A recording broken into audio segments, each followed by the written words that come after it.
Hi friends, చాలా రోజుల తర్వాత మళ్ళీ ట్రక్ వీడియోస్ తీద్దామని డిసైడ్ అయిపోయాను. మా తమ్ముడు అయితే వద్దని చెప్పాడు. ఎందుకంటే దీనికి వ్యూస్ రావడం లేదు, ఎందుకు టైం వేస్ట్ చేసుకుంటా, వేరేది ఏదైనా ట్రై చేయమని చెప్పాడు. అయినా నాకైతే ఇదే ఇష్టం, అందుకోసం మళ్ళీ వచ్చాను. అయితే ఈరోజు ట్రక్ వీడియో కాదు, బస్సులో పోతాను. ఆ జర్నీ వీడియో ఎట్లుంటుందో ఒకసారి చూడండి. చాలా డేంజరస్ ఘాట్. ఆల్మోస్ట్ ఈ ఘాట్లో నేను వీడియోస్ అన్నీ ఎక్కువ తీసింది. వ్యూ చూడండి, ఎక్సలెంట్గా ఉంది. ఈ ఘాట్లో వీడియోస్ తీయకపోవడానికి మెయిన్ రీజన్ ఏంటంటే యాక్సిడెంట్ అయితే ఎక్కువ జరుగుతుంటాయి. ఇంట్లో వాళ్ళు అయితే పంపించడం లేదు. అందువల్ల ఈసారి తీసుకొద్దామని రోడ్డు బస్సులో జర్నీ చేస్తూ ఉంటాను. బస్సులో అయితే బాగా కంఫర్ట్గా తీసుకోలేదు. బస్సులో వస్తాను. ఈ దారిలో ఎక్కువ పోతూ ఉంటాయి, చూస్తూనే ఉంటాను. పెద్ద పెద్ద లారీలు పోతాయి. 2 టైర్స్, 4 టైర్స్, 16 టైర్స్, 14 టైర్స్, అన్ని వెహికల్స్ ఆల్మోస్ట్ పోతూ ఉంటాయి ఈ దారిలో.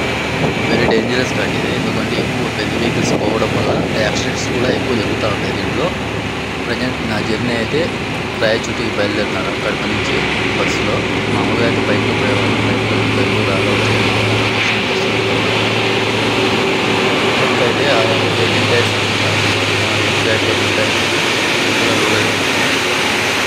చాలా స్లోగా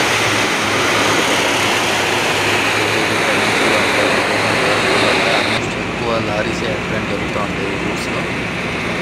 నేషనల్ హైవే నెక్స్ట్ 40 గాంధీపేట అయితే ఆల్మోస్ట్ 190 కిలోమీటర్స్ ఉన్నాయి. ఈ ఘాట్ దిగుతానే గోగుల్చూరు అని ఒక ఊరు ఉంది. దాంట్లో అయితే ఖవ్వాలు ఫేమస్. ఒక్కసారైనా దగ్గరలో ఉండేవాళ్ళు ఒక్కసారైనా విజిట్ చేయాలా, అంత టేస్టీగా ఉంటాయి ఆ ఖవ్వాలు.